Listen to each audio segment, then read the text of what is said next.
ಪ್ರದೇಶಕ್ಕೆ ಕಳುಹಿಸಿತು. ಇದು ನಮ್ಮ ಎರಡು ರಾಜ್ಯಗಳನ್ನು ಒಂದುಗೂಡಿಸುವ ಧೈರ್ಯ, ಸಹಕಾರ ಮತ್ತು ಐಕ್ಯತೆಯನ್ನು ತೋರಿಸುತ್ತದೆ. 5 ನಮಗೆ ಏನನ್ನು ನೆನಪಿಸುತ್ತದೆ ಅಂದರೆ ಸೀಮೆಗಳು ನಕ್ಷೋಗಳಲ್ಲಿ ಮಾತ್ರ ರೇಖೆ ಹಾಕಬಹುದು, ಮನಸ್ಸುಗಳನ್ನಲ್ಲ. ಕುಂಕಿ ಆನೆಗಳ ವರ್ಗಾವಣೆ ಸಮಯದಲ್ಲಿ ಕೆಲವು ಕರ್ನಾಟಕ ಮಂತ್ರಿಗಳು ಅವರ ಭಕ್ತರನ್ನು ಶ್ರೀಶೈಲಂ ದೇವಸ್ಥಾನ ದರ್ಶನ ಮಾಡಲು ಸಹಾಯ ಹಾಗೂ ವಸತಿ ಆಶ್ರಯಗಳ ನಿರ್ಮಾಣ, ಮಠಗಳ ಅನುಗ್ರಹದ ಅನುಮತಿ, ಅನ್ಯ ಸಂಬಂಧ ವಿಷಯಗಳು ಸಹಾಯ ಮಾಡಬೇಕಾಗಿ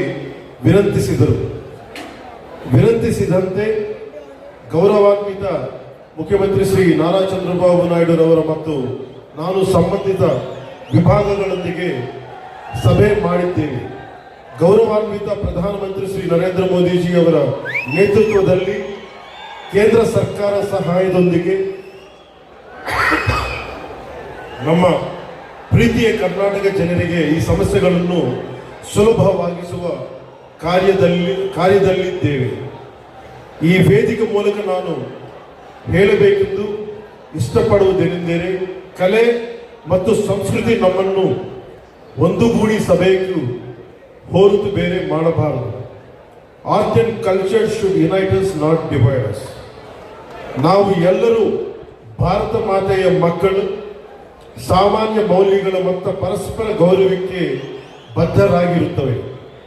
ಆಂಧ್ರ ಪ್ರದೇಶಕ್ಕೆ ಕರ್ನಾಟಕ ಮೇಲೆ ತುಂಬ ಪ್ರೀತಿ ಇದೆ ಮತ್ತು ಇಲ್ಲಿನ ಕಲೆ, ಸಂಸ್ಕೃತಿ ಮತ್ತು ಪರಂಪರೆಗಳನ್ನು ಯಾವಾಗಲೂ ಗೌರವದಿಂದ ಸ್ವಾಗತಿಸುತ್ತದೆ ಮತ್ತು ಸಂಭ್ರಮಿಸುತ್ತದೆ. ಅದು ಚಲನಚಿತ್ರ ಆಗಿರಲಿ, ಸಾಹಿತ್ಯ ಆಗಿರಲಿ, ಸಂಗೀತ ಆಗಿರಲಿ ಅಥವಾ ಯಾವುದೇ ಬೇರೆ ಕ್ಷೇತ್ರವಿರಲಿ, ಇವು ಮನಸ್ಸುಗಳನ್ನು ಸೇರಿಸುವ ಸೇತುವೆಗಳು. ವಿಶೇಷವಾಗಿ ಚಲನಚಿತ್ರಗಳು ಜನರಿಗೆ ಪರಸ್ಪರ ಸಂಸ್ಕೃತಿ ಮತ್ತು ಮೌಲ್ಯಗಳನ್ನು ಅರಿಯಲು ಬಲವಾದ ಮಧ್ಯಮವಾಗಿವೆ. ಈ ಏಕತ್ವದ ಮತ್ತು ಪರಸ್ಪರ ಗೌರವದ ಭಾವನೆಯೇ ನಮ್ಮ ಜೀವನದ ಪದ್ಧತಿಯಾಗಬೇಕು. ಇದೇ ರೀತಿ ನಾವು ನಮ್ಮ ಸಮಸ್ತ ಭಾರತವನ್ನು సంభ్రమసభ కోలార్ చిక్కబళ్ళాపూర్ జిల్లాలో బెంగళూరుకు ఆహారం నుంచే అక్షయ పాత్ర ఈ రోజున నీటి ఎద్దడితో ఇబ్బంది పడుతూ ఉన్నారు. దీనికి సంబంధించి సోదర భావంతో మీ సమస్యని పరిష్కరించడం కోసం ఒక ప్రయత్నం చేస్తారని మీకు తెలియజేసుకుంటాను.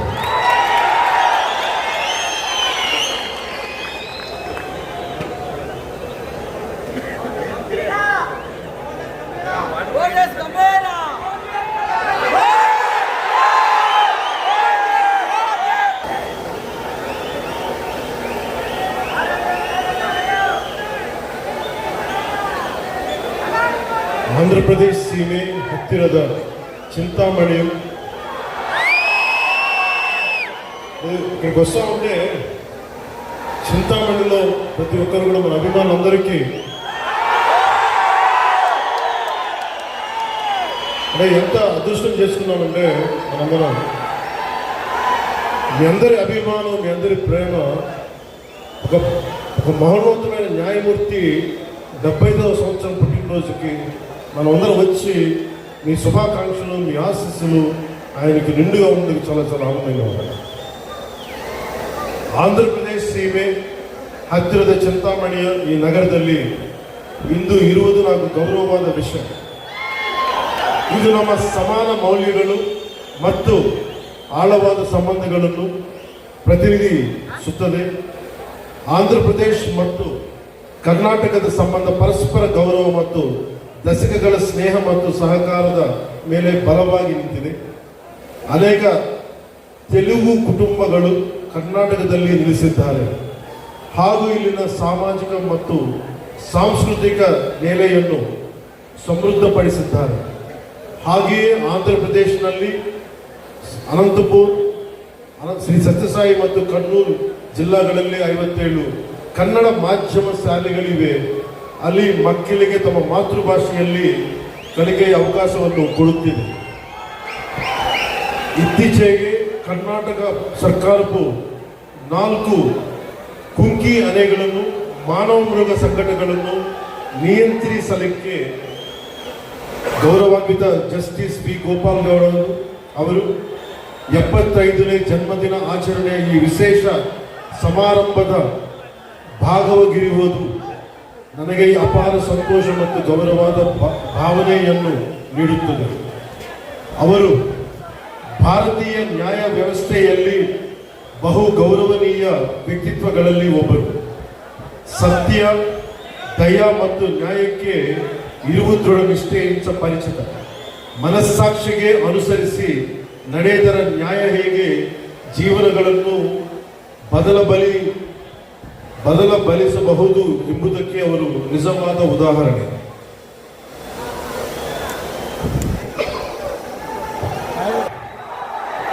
తన జీవితాన్ని ఎలా జీవించాలి, పదవిలో ఉన్నప్పుడు తన శక్తిని ఎవరి కోసం ఉపయోగించాలి, పదవి దిగాక కూడా తన గణం ఎవరి కోసం వినిపించాలన్న ప్రశ్నకు సమాధానం మన కళ్ళ ముందే నిలబడిన ఒక వ్యక్తి రూపంలో ఉంది. ఆయనే జస్టిస్ వి గోపాల్ గౌడ గారు. ఆయనకు జనసేన తరపున, ప్రజల తరపున నా హృదయపూర్వక జన్మదిన శుభాకాంక్షలు. జస్టిస్ గోపాల్ గౌడ గారు కేవలం న్యాయమూర్తి గారు. ఆయన కర్ణాటకలోని చిక్బళ్ళాపూర్ జిల్లా పీడూరు అనే గ్రామంలో పుట్టిన ఒక రైతు బిడ్డ. మణ్ వాసన అంటాం తమిళ్లో. మట్టి వాసన, కష్టం విలువ తెలిసిన నేపథ్యమే ఆయన లేబర్, ప్రో పూర్ న్యాయమూర్తిగా మార్చింది. ఆయన డిగ్రీ అయినాక 75లో న్యాయవాదిగా నమోదయ్యారు. కానీ కోర్టుల్లో వారు అడుగుపెట్టింది కేవలం ఫీజుల కోసం కాదు, సగటు ప్రజల కోసం న్యాయం జరగాలన్న తపన. జస్టిస్ గోపాల గౌడ గారికి నాకు కామనాలిటీ ఏంటంటే యువత, మహిళలు, రైతు, కర్షకులు, అలాగే పర్యావరణం.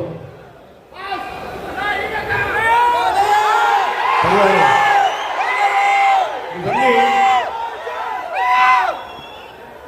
మేమిద్దరం మాట్లాడుతున్నప్పుడల్లా రెగ్యులర్గా నేను ఉప ముఖ్యమంత్రి అయిన తర్వాత నాకు ఫోన్ చేసి ఆయన శుభాశీస్సులు తెలిపారు, శుభాకాంక్షలు తెలియజేశారు. ఇలాంటి మహానుభావుల పరిచయం, ఇలాంటి మహోన్నతమైన వ్యక్తుల పరిచయం జనసేనకి చాలా అన్నారు. నాకేం అవసరం లేదు. మన భవిష్యత్తు కోసం, మన బిడ్డల భవిష్యత్తు కోసం, మీ తరాల భవిష్యత్తు కోసం సినిమాల్లో బిగ్ సక్సెస్ లో ఉన్నప్పుడు, ఖుషి తర్వాత సినిమాల్లో మాట్లాడటం ఒక విధానం అయితే 2-3 గంటలు ఎంటర్టైన్మెంట్ అయిపోతుంది. కానీ ఆ స్ఫూర్తి జీవితంలో తీసుకుంటే ఎలా ఉంటుందని 2000 ఆలోచిస్తే ఈరోజు కొద్దిగా ఫలితం చూస్తుంది. ఆ ఫలితం, ఆ థాట్ వెనక, ఆలోచన వెనక ముఖ్య ఉద్దేశం భారతదేశంలోని యువతకి, మన దక్షిణ భారతంలోని యువతకి మనం ఎంత నిలబడగలం, ఆ ఒక్క ఆలోచనే నన్ను రాజకీయాల్లోకి పట్టుకొచ్చింది. అలా రాజకీయాల్లోకి వచ్చినప్పుడు గోపాల్ గౌడ గారు లాంటి వ్యక్తులు నిరాశ నిస్పృహతో ఉన్నప్పుడు, ఓడిపోయినప్పుడు నా భుజం తట్టి నువ్వు బలంగా ఉండవు, మంచి రోజులు వస్తాయని చెప్పిన బలమైన వ్యక్తులు. ఇది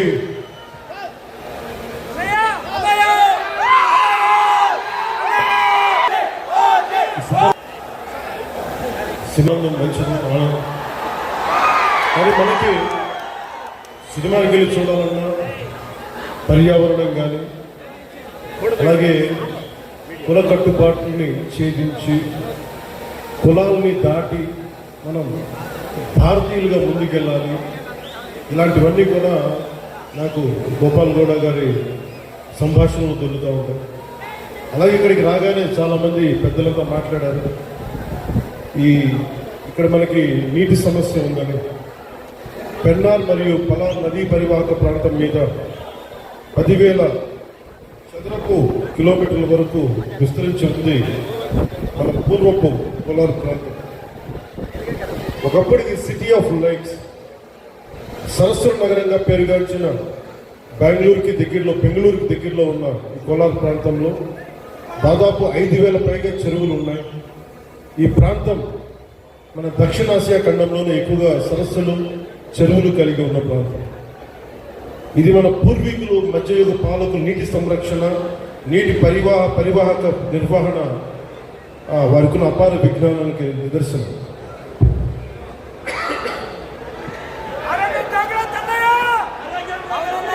ఇది మన జిల్లాలన్నీ కూడా ల్యాండ్ లాక్ రీజియన్స్ కాబట్టి నీటిని అందించడం మీద ఎలాంటి చర్యలు చేపట్టాలి అనేది చాలా బలంగా మాట్లాడారు అందరూ. దానికి సంబంధించిన ఇన్ఫర్మేషన్ కూడా ఇచ్చారు.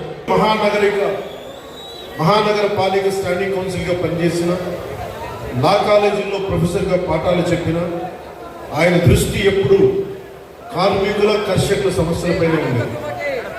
న్యాయ చరిత్రలో మైలురాళ్ళు జస్టిస్ గోపాల్ గౌడ గారు న్యాయపీఠంపై కూర్చున్నప్పుడు అది ధర్మాసనమైంది. ఆయన తీర్పులు చాలా ధైర్యంగా, నిక్కచ్చిగా ఉన్నాయి. ఉదాహరణకి ఒక చిన్న ఉదాహరణకి వైద్య నిర్లక్ష్యంపై దేశంలోనే అతిపెద్ద నష్టపరిహారం డాక్టర్ కునాల్ సాహా కేసులో ఆయన ఇచ్చిన తీర్పును మర్చిపోలేదు. డాక్టర్ల నిర్లక్ష్యం వల్ల మరణించిన ఒక భార్యకు న్యాయం చేస్తూ 6,08,00,000 నష్టపరిహారం ఇప్పించిన మహానుభావులు విచర్చు. నష్టపరిహారం అంటే జస్ట్, ఫెయిర్ అండ్ రీజనబుల్, సమంజసంగా, న్యాయంగా ఉండాలి. ఒక మనిషి ప్రాణం కోల్పోతే దానికి సరైన విలువ కట్టాలని దేశానికి ఆయన తీర్పు ద్వారా చాటి చెప్పారు.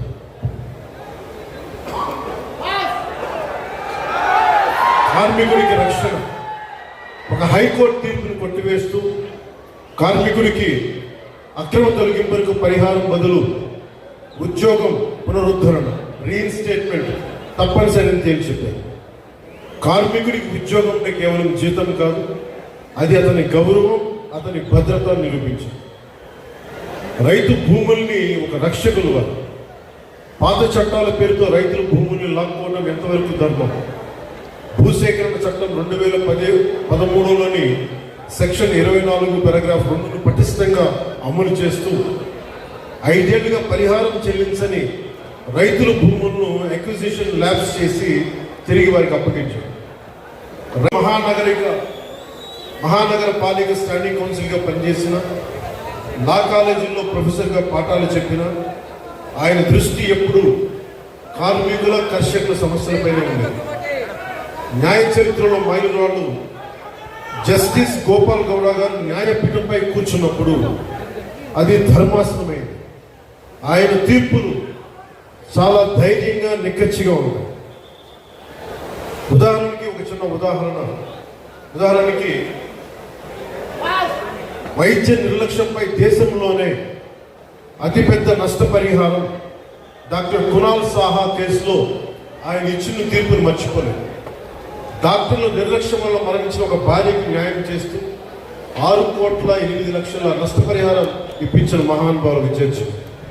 నష్టపరిహారం అంటే జస్ట్, ఫెయిర్ అండ్ రీజనబుల్, సమంజసంగా, న్యాయంగా ఉండాలి. ఒక మనిషి ప్రాణం కోల్పోతే దానికి సరైన విలువ కట్టాలని దేశానికి ఆయన తీర్పు ద్వారా చాటి చెప్పారు.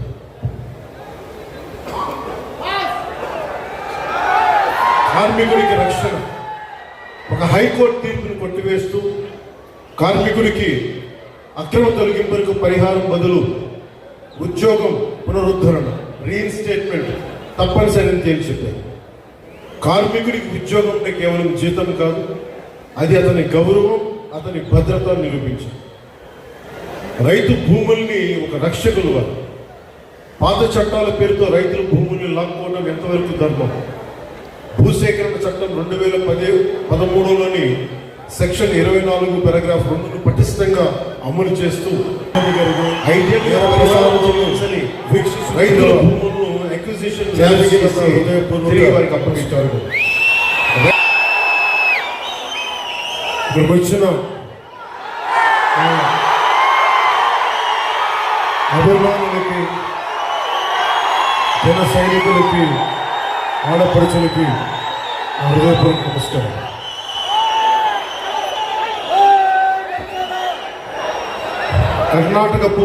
ಕರ್ನಾಟಕವು ಅದ್ಭುತ ಪರಂಪರೆ, ಸಂಸ್ಕೃತಿ ಮತ್ತು ಹಲವು ಪ್ರತಿಭೆಗಳಿರುವ ನಾಡು.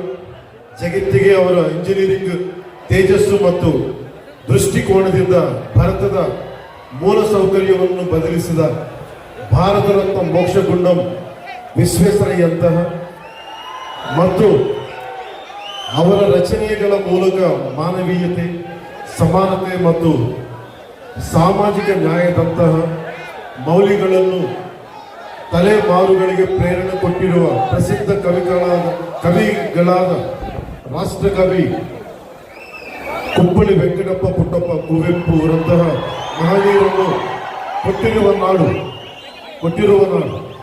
ಕರ್ನಾಟಕದ ಜನರು ಯಾವಾಗಲೂ ತಮ್ಮ ಶ್ರಮ, ಸೃಜನಶೀಲತೆ ಮತ್ತು ಪ್ರಗತಿಯ ಕಡೆಗೆ ಪ್ರತಿಬದ್ಧ ಇರುವರು. ಈ ಮಹಾನ್ ಭೂಮಿಯ ಮಗನಾದ ಜಸ್ಟಿಸ್ ಗೋಪಾಲ್ ಗೌಡ ಅವರನ್ನು ಸಂಭ್ರಮಿಸುವುದು ಒಂದು ಗೌರವವಾದ ವಿಷಯ. ಅವರ ಜೀವನ ಮತ್ತು ಕಾರ್ಯ ಕರ್ನಾಟಕವು ನೂರಾರು ವರ್ಷಗಳಿಂದ ಪಾಲಿಸಿರುವ నిష్ఠೆ ಮತ್ತು సేవయ మౌల్యಗಳನ್ನು జీవనోపాధి అని రైట్ టు లైవ్లీహుడ్ ప్రభుత్వాలకి చాలా సున్నితంగా హెచ్చరించారు. అలాగే నాకు ప్రత్యేకించి జనసేన సిద్ధాంతాలకి ఆయన చాలా బలమైన సపోర్టు, బలమైన మద్దతు. జస్టిస్ గోపాల్ గౌడ గారు అంటే కేవలం రిటైర్డ్ సుప్రీంకోర్టు జడ్జి కాదు, ఆయన నేటికి ఏ పాలకులు ఏ తప్పులు ఉన్నా కానీ రాజ్యాంగ ఉల్లంఘనలపై నిర్భయంగా గళమెత్తుతున్న ఒక నిత్య పోరాట యోధుడు. ఆయన జనసేన సిద్ధాంతాలను, విలువలను ఎంతో గౌరవిస్తారు. అందుకే చాలా పరిస్థితుల్లో ఆయన మేము చేసిన పోరాటాలు ఆయన పాల్గొంచుకున్నారు. భూసేకరణ చట్టంపై కావచ్చు, నల్లమల 28 తవ్వకాలు కావచ్చు, అలాంటి సమావేశాలు ఆయన ఇచ్చిన దిశానిర్దేశం మా పోరాటానికి బలం. ఇటీవల గత ప్రభుత్వాలు ఉన్నప్పుడు రాజధానుల ఆలోచనపై న్యాయపరమైన అంశాలను చాలా నిర్మోహమాటంగా నిక్కచ్చిగా చెప్పారు. ఆయన ధైర్యం, ఆయన నిబద్ధత, ఆయన విలువతో కూడిన రాజకీయం, ఇవన్నీ జనసేన లక్ష్యాలు. యువ న్యాయవాదులకు, ప్రజానాయకత్వానికి, రాజ్యాంగాన్ని కాపాడాల్సిన అవసరాన్ని ఆయన నిరంతరం గుర్తు చేస్తారు.